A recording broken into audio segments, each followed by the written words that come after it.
Okay, let me ask you this. Why do we automatically assume a two-game losing streak is a crisis? Think about it.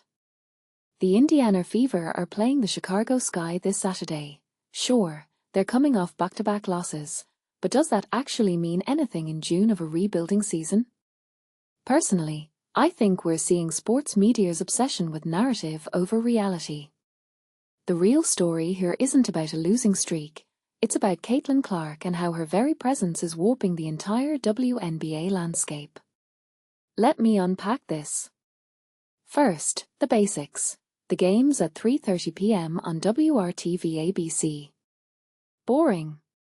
But wait, why is a mid-season game between two teams getting ABC airtime? That's not normal. What this signals is that networks are throwing resources at Clark's rookie season like she's a once-in-a-generation disruptor. And honestly, they're not wrong. Her highlight reel passes alone are pulling in 50% more viewers than last year. But here's the twist, the Fever are still losing. Which makes me wonder, are we witnessing the birth of a LeBron James scenario where the star carries the league's attention but not the team's record? Or is this exactly what women's sports needs, a short-term pain for long-term relevance? Now, let's dissect this losing streak panic. The Fever are 6-12 overall. Big deal. Last year's team was 15-25. This isn't collapse, it's a calculated rebuild. But fans are wired to panic because we've been trained by men's sports to equate losing with failure. What many people don't realize is that the WNBA's parity is artificial. Teams tank hard here because the draft rewards it. So is Indiana actually trying to lose?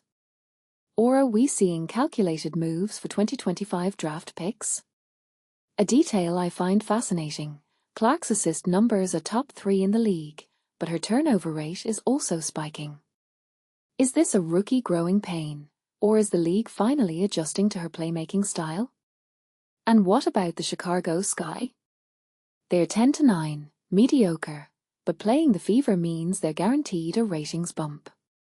This raises a deeper question. Are teams leveraging Clark's popularity as a strategic advantage? Imagine being the Sky's front office knowing ABC's cameras will be hyper-focused on Clark regardless of the scoreboard. Could this lead to a future where road teams tank intentionally just to create viral moments with stars? If you take a step back and think about it, the WNBA might be entering an era where entertainment value starts to compete with competitive integrity. Here's my hot take.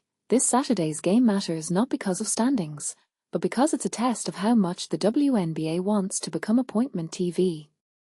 If they can turn Clark's rookie year into a season-long storyline despite her team's record, they'll prove women's sports can thrive on personality without sacrificing authenticity. But if ratings drop when the Fever lose, we'll hear the tired women's sports aren't marketable argument all over again. What this really suggests is that the entire league's future is riding on how America consumes Caitlin Clark's journey. Final thought, when you watch this game on Saturday, pay attention to the camera cuts during timeouts. I'll bet half of them focus on Clark even when she's not playing.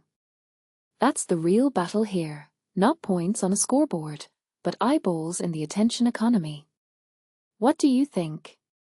Is this the beginning of the WNBA's breakthrough moment, or are we overhyping one player? Let me know in the comments because I'm genuinely curious. We might be watching history unfold, or we might be getting played by a league desperate for a savior. Either way, it's appointment viewing.